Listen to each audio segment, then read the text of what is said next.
and welcome to the press conference and the launch of Lights On into the DeWitt community. We're just thrilled to have your city as part of our program, and we are looking forward to many years of relationship. This is not just a fly-by-night program. This is a long-term program. Lights On was started 3 years ago here in Minneapolis and the region, and then it's quickly expanded over the course of 3 years to over 100 police departments in our state, 150 service providers, meaning your auto shops, and this includes police departments, sheriff's departments, state troopers.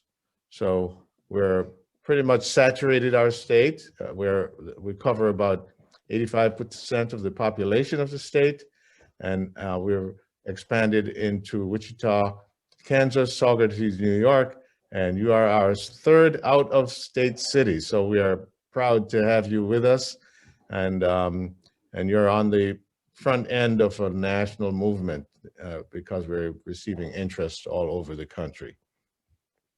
Lights On is great because it has no losers.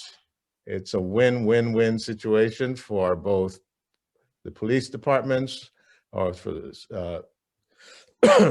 the public safety departments, for the drivers for sure, and for the service providers.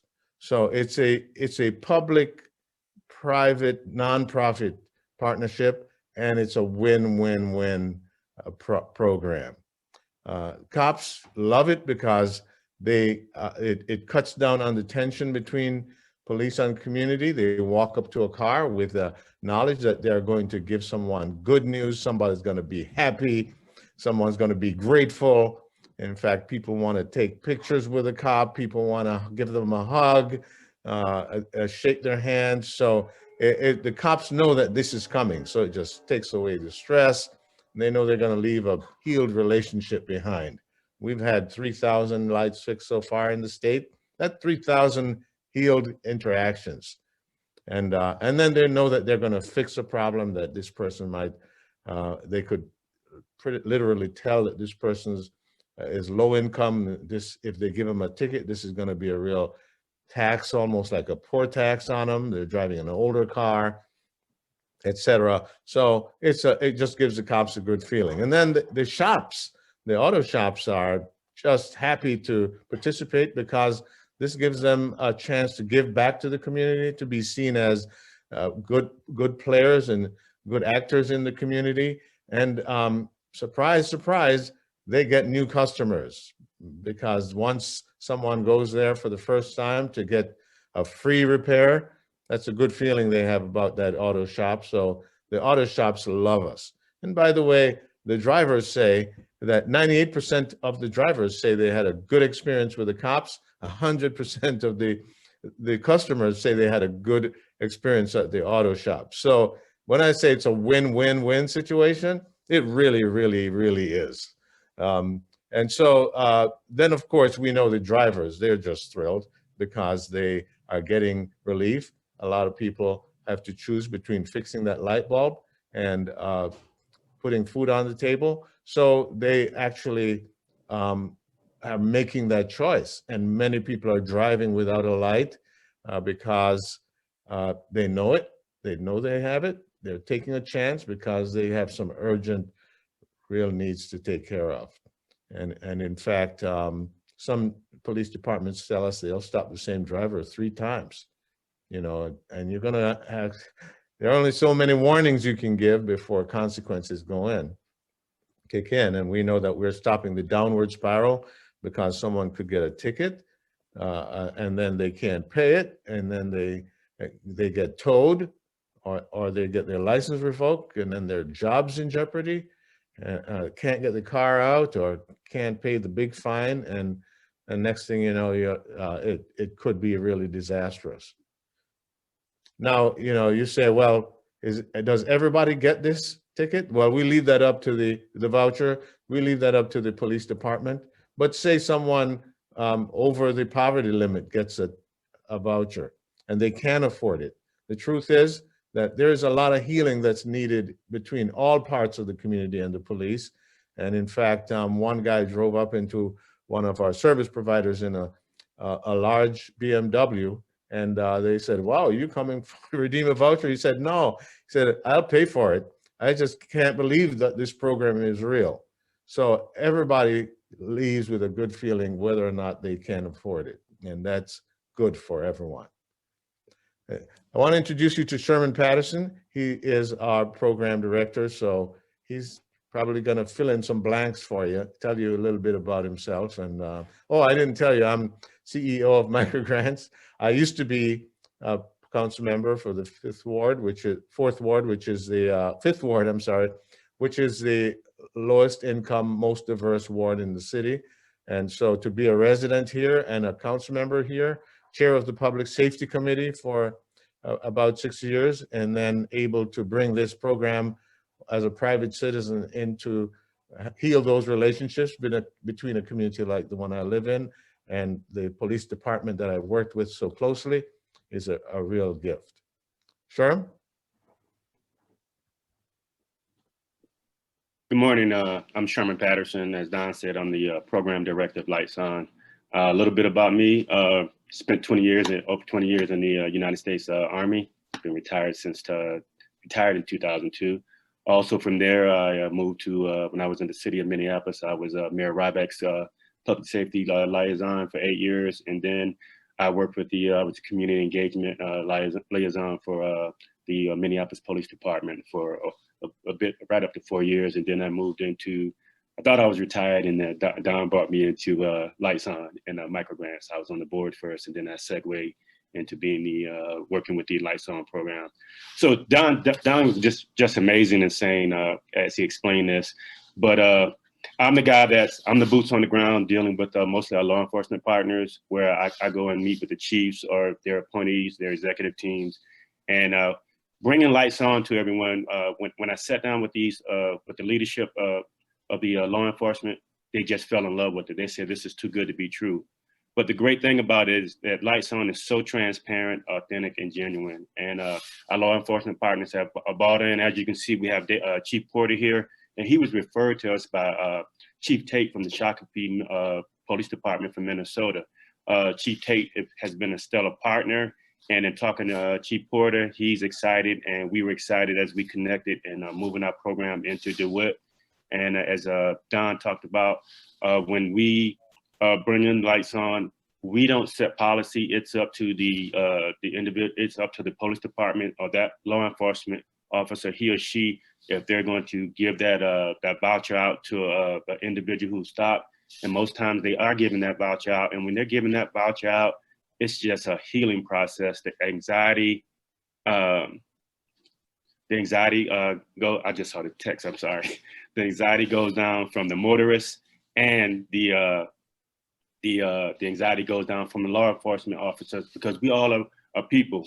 It's about humanity, how we treat each other. And that brings the conversation. Once that voucher is given, the conversation starts, and a motorist will get that voucher, and they'll tell a friend, they'll tell a family member. And we've experienced that through some of our testimonials, where people are just telling individuals.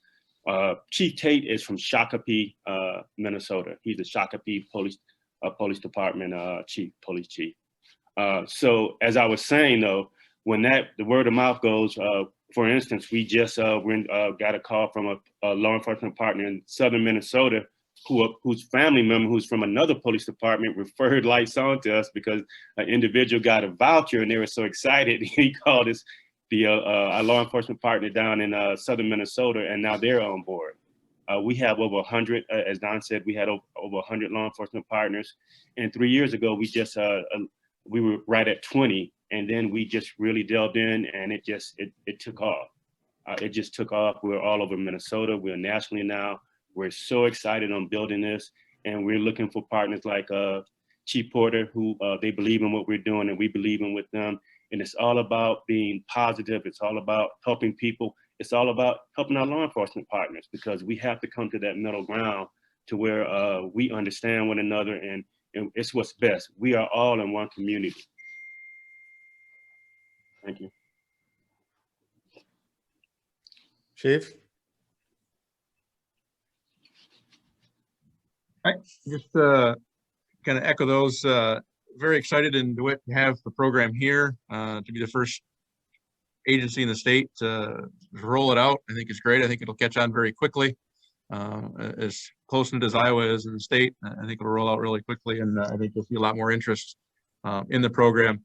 It allows us, DeWitt has always been a community-focused police department, and giving back to the community and working with the community. They're truly community partners. And this allows us just another way to engage the community and to help those in our community to like as Mr. Samuels mentioned, they may be deciding between fixing a light bulb or putting food on the table. If we can take that decision off the plate for them, it's great, and give them that opportunity to be successful and be a successful part of our community and to join us in our community policing efforts. I think rather than create somebody that is you write a ticket to and they become adversarial with the police department, we can give them a voucher and maybe they become a partner and a better engaged partner in our community and working together with us to keep our community safe. So I see it as nothing but positive. As Don mentioned, it's a win-win-win for everybody involved. I know I talked to a couple different part of the rollout. Before we rolled out, we had to identify vendors that would do the repairs for us in our community, which wasn't a problem. We've had a couple we reached out to, and Tyson's will be our provider now, but they were very eager and all on board with being the service provider here in our community. So it's something that we can take care of right in our community. So as you know, we're a little ways outside the Quad Cities, but we're a real close community, and helping each other is what it's all about. So.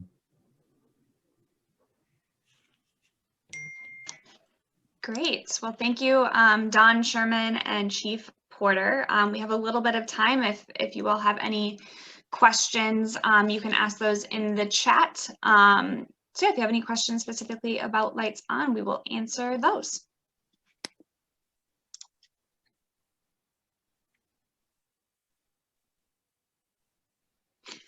All right, so we have a question. Is there data to share on how much money on average is given in each community annually? Given or spent? Or how many vouchers? How many vouchers are given? Yeah. Yeah, we have a pretty sophisticated system of vouchers. Our vouchers contain a space for the badge number of the police officer, and it has the precinct or the police department printed on the voucher, and it has the license plate number on the voucher. When the person goes to redeem the voucher, that voucher is attached to the bill, so we know the transaction where that happened. We know the cop and the precinct or the department. So we collect all of that data, and we know how many vouchers for how much money at what service provider through what police department. And we make a quarterly report to each department. So we'll make a report to Chief Porter on all of that data.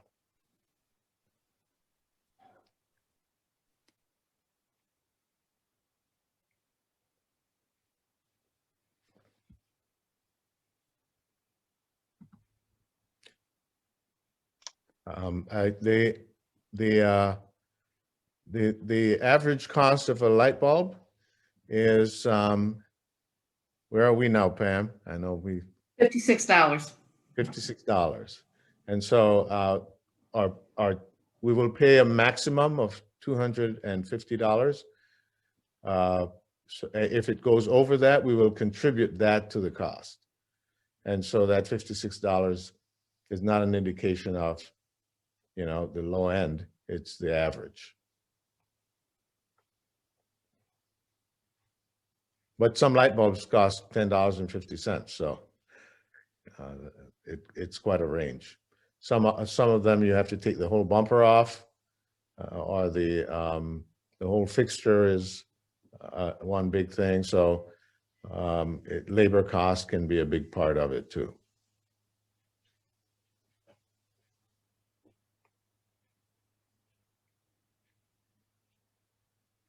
What we've found certainly in Minnesota is that adjacent towns, the question is, will other towns in Iowa sign up? Adjacent towns, suburbs to a city, or the county around the city finds out about it, and we get a call. That's pretty much how it's grown. So we're expecting that some of that will happen here.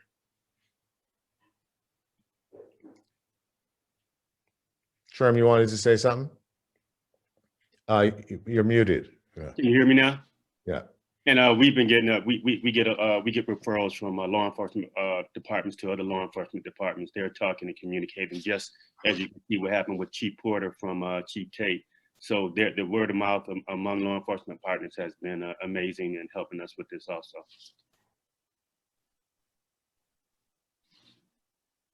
Did you hear me? Yes, we heard you. Okay. All right, well, it seems like we may have answered all questions here. So Chief, do you have any closing remarks or comments? You're on mute. Technology got me again. Just I want to say that again, reiterate that I'm very blessed and fortunate to be selected. Our community has been selected to participate in this program. I appreciate that and appreciate being a part of it, and look forward to a long partnership with Lights On. I just wanted to add that on the back of our voucher, there are instructions on how to engage the auto shop, etc. And people can go there and go on our website. The link is there, and they can find where the nearest auto shop provider is. Right. And it's written in both English and an optional second language, depending on what the community is relevant for the community. So did we choose a second language for you, Chief?